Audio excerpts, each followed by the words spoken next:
Organización política y social del Imperio Carolingio. El rey era la máxima autoridad y su entorno de monarca estaba compuesto de la siguiente manera. El paletino, quien presidía el tribunal real. El camerarius, quien custodiaba el tesoro. El chambelán, que se ocupaba del servicio personal del emperador. El archicapellán, que era el jefe de los servicios religiosos del palacio. Y el canciller, encargado de escribir, dictar y llevar el papeleo del reino siempre en latín. 2 veces al año, en primavera y otoño, se redactaban las capitulares transendos cónclaves y a partir de ellos se gestionaba el reino. El vasto territorio de Franco pertenecía al rey y estaba dividido en condados. En esta época habría por lo menos unos 600. Cada uno tenía un conde que gestionaba el lugar. Varios condados juntos podrían estar administrados por un gobernador como un duque. Y finalmente estaban las marcas. Se instauraron por Carlomagno estas divisiones territoriales defensivas para fijar las fronteras ante los enemigos exteriores. Árabes en la marca hispánica, sajones en la marca sajona, bretones en la marca bretona, lombardos hasta su derrota en la marca lombardo y ávaros en la marca ávara. Regiones fronterizas con una defensa compleja por lo que tenía alta presencia militar y estaba gobernada por un marqués. Una figura importante de la época fue la de los missi dominaci, que eran básicamente un laico y un clérigo que hacían llegar la voluntad del soberano a las provincias y comprobar si se hacía la voluntad del rey Carlomagno. Las relaciones entre el rey y la nobleza eran de vasallaje a través de la encomendación. Los nobles juntaban lealtad al soberano y gobernaban de forma no hereditaria. También existían instituciones como las cancillerías, que dirigían cuestiones civiles y eclesiásticas, y el Tribunal Palatino, que aplicaba a las capitulares disposiciones legales que regían sobre toda la población del imperio, como ya lo mencionábamos anteriormente. Por último, cabe mencionar que la organización social del Imperio Carolingio estuvo atravesada por el feudalismo, pues la sociedad carolingia se encontraba dividida en dos grandes sectores. Primero, privilegiados. Eran aquellos que gozaban de privilegios económicos, sociales y terratenientes. El emperador, alto clero y alta nobleza, baja nobleza y bajo clero. Por otro lado estaban los no privilegiados, aquellos que no poseían privilegios y que con sus impuestos y el diezmo mantenían a los sectores privilegiados, tenderos y pequeños. La economía del Imperio Carolingio se basaba en la producción agrícola, sobre todo en la cosecha de cereales como el trigo, la cebada y la avena. Otras actividades económicas importantes eran la ganadería vacuna y porcina y la producción artesanal de armas y mobiliario. La importación y la exportación de productos era prácticamente inexistentes, por lo que el imperio se autoabastecía produciendo lo necesario para alimentar a sus habitantes. El servicio militar y el reclutamiento en el imperio carolingio. En la época de Carlomagno, el sistema feudal había arraigado profundamente en el Estado franco. Sus leyes regulaban el servicio militar obligatorio y el sistema de reclutamiento. A esta obligación la llamaban eribán, de eri, que significaba ejército germano. El reclutamiento se efectuaba entre los varones entre 15 y 55 años. En aquellos tiempos la población total estaba alrededor de 25 millones de habitantes, de los cuales 6 millones podrían ser reclutados. Se reclutaba a las personas que tenían un ingreso igual o superior a lo que producía un manso, es decir, a una casa y a terrenos para alimentar a una familia era el equivalente de 1,5 a 2 hectáreas aproximadamente. Estos soldados de leva, llamados conscript, percibían una pequeña soldada, pero a cambio debían procurarse su propio equipo militar, siendo el único beneficio la posible obtención del botín. Los que solo tenían un manso se juntaban de tres en tres y enviaban a un infante ligero llamado parent o participante, los otros dos hombres de su aldea que contribuían a su sostenimiento y al pago de su equipo que llamaban colaboradores. El armamento de estos era muy simple, una espada corta y un escudo de madera. Los que tenían 4 mansos debían de proporcionar un infante completamente equipado, casco, cota, escudo, lanza y espada.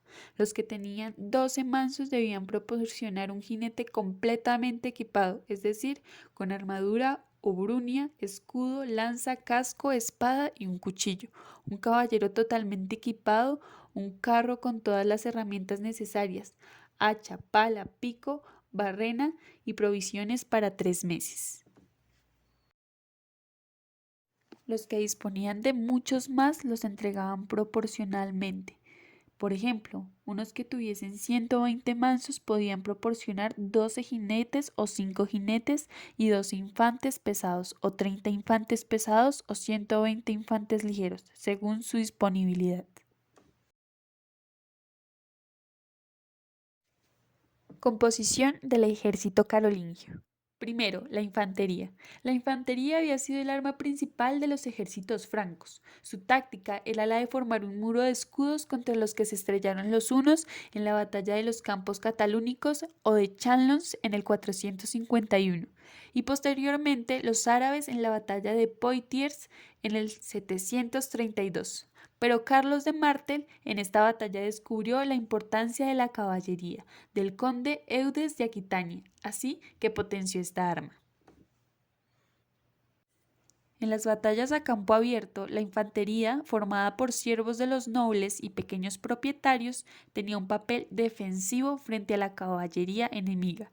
También servía de refugio para la caballería cuando tenían que resguardarse para efectuar nuevas cargas. La falange de infantería carolingia no era la típica falange erizo que uno puede imaginar, con los escudos y las largas lanzas que salen a enfrentar al enemigo. De hecho, esta fue prácticamente no utilizada y solo contra la caballería, ya que los caballos eran conocidos por volver grupas a una pared de lanzas y con frecuencia la pérdida de sus jinetes en el proceso. Número 2. La caballería. Aunque originalmente era utilizada solo para proteger al rey, la caballería finalmente se convirtió en el arma predominante en el ejército carolingio. Estos jinetes eran a menudo de entornos más ricos, debían de poseer más de 12 mansos y poder pagarse el equipo completo, tanto suyo como el del caballo. El equipo de un jinete consistía en una galea, un escudo metálico de mejor calidad que la de los infantes. Algunos incluso fueron vestidos con una armadura o protección completa, incluyendo chicharrones, guanteletes y guardabascos. Como armamento ofensivo empleaban una espada larga o espata de 90 a 100 centímetros, con doble filo que se empleaba fundamentalmente para dar tajos, una lancea con el asta más larga que la que usaban los infantes y un puñal. Hacia el 790, Carlomagno creó una nueva capital para gobernarlos a todos, llamada Aquisgrán, situada en la frontera entre Alemania, Bélgica y Países Bajos, la cual sería la Roma de la Nueva Edad. El palacio constaba de una enorme sala de audiencias o aula regia, con una torre donde custodiaba el tesoro y un recinto que servía de alojamiento del monarca. Al lado se encontraba la capilla palatina de forma octagonal y de estilo romano bizantino. Aparte de esta, también restauró la Catedral de Saint-Denis en París y levantó cientos de palacios e iglesias más. Desde aquí empezó a organizar el reino franco-carolingio.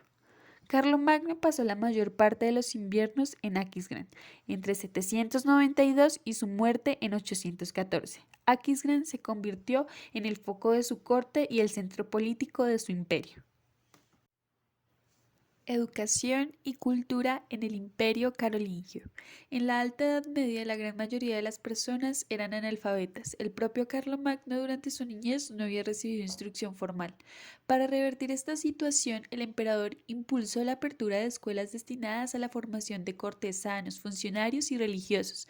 La principal fue la Escuela Palatina, que funcionaba en Aquisgrán y a la que asistían Carlomagno y 6 de sus hijos. Estaba a cargo del a Luciano de York, un sabio de origen anglosajón que fue reemplazado por el godo Teodulfo.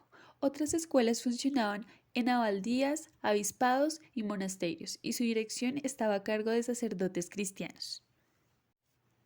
En los monasterios se conformaron importantes bibliotecas en las cuales monjes copistas preservaron gran parte de la tradición cultural del mundo greco-romano. La labor de las escuelas y monasterios transformaron al Imperio carolingio en un centro de resurgimiento cultural denominado Renacimiento carolingio. Para continuar, hablaremos de las primeras universidades. A pesar de ser un rey tan poderoso, Carlomagno no había ido a la escuela ni había tenido profesores durante su infancia, como ya lo habíamos mencionado, pues los nobles de esta época se encargaban de luchar y conquistar territorios, pues creían que filosofar acerca del mundo era una pérdida de tiempo. Pero Carlomagno pensaba distinto y a pesar de su escasa instrucción, tuvo una visión renovadora y totalmente revolucionaria para la época. En su corte reunió sabios y poetas de distintas partes del mundo, a quien invita para discutir sobre cuestiones que iban desde la importancia de Dios hasta el origen del mundo y las estrellas. El mismo Carlomagno aprendió a hablar el latín, el cual era el idioma de los antiguos romanos, y obligó a que se enseñara en muchas iglesias y monasterios de su imperio. Los monjes tenían a su cargo documentar todos esos conocimientos universalistas que allí se mencionaban. 2 siglos después de Carlomagno, de aquellos monasterios nacieron muchas universidades. Por ejemplo, la Universidad de Bolonia, en Italia, que fue fundada en 1088 y es la más antigua de Europa, o la de Oxford, en Inglaterra, que fue creada en el año 1096. Religión del Imperio Carolingio. Carlomagno era un devoto cristiano que se propuso proteger a la Iglesia y extender su influencia en toda Europa. Su relación con el papado fue bastante estratégica, ya que los obispos de Roma otorgaron legitimidad a la dinastía carolingia, a cambio de protección en contra de los avances del Islam y las pretensiones de poder del Imperio bizantino. También se propuso convertir al cristianismo a los pueblos que iba incorporando en su imperio. Para lograr este objetivo, apeló tanto a la cruz como a la espada. Sus ejércitos marchaban acompañados por sacerdotes que bautizaban a los que aceptaban convertirse en cristianos. Debido al propósito de Carlomagno de expandir la religión cristiana por toda Europa, mandó a construir varias catedrales a lo largo y a lo ancho de su imperio. Al comienzo, las iglesias románicas se caracterizaban por sus grandes bóvedas, oscuras y frías, donde reinaba un clima apagado que acentuaba el espíritu místico y religioso. Es importante mencionar que varios siglos más tarde, en el año 1100 después de Cristo, un nuevo estilo empezó a adueñarse de las catedrales de Europa, ya que los arquitectos empezaron a diseñar iglesias con ventanas más grandes, decoradas con vidrios de colores que representaban escenas de la vida de Cristo y brindaban gran luminosidad al espacio. Estas fueron llamadas catedrales góticas. El cambio de estilo romano al estilo gótico reflejó un cambio en la mentalidad medieval. El arte. Carlomagno impulsó el desarrollo de las artes. Dentro de su imperio se conjugaban influencias del arte romano, el arte cristiano, además del bizantino.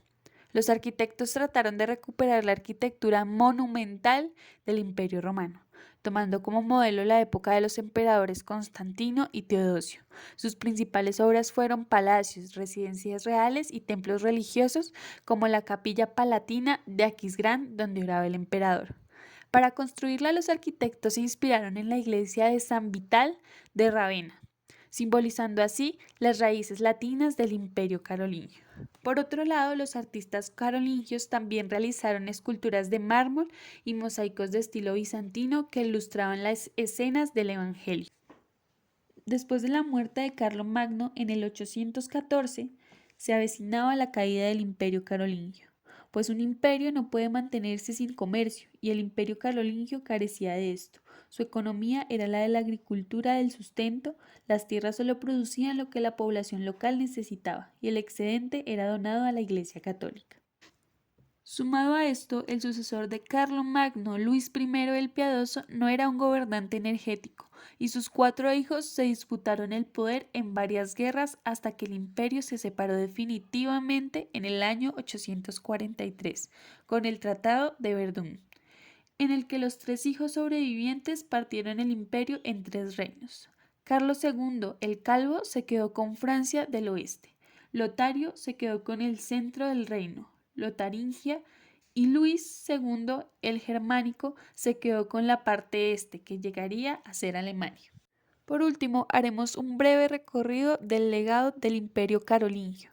Primero, la Capilla Palatina, levantada en la ciudad alemana de Aquisgrán.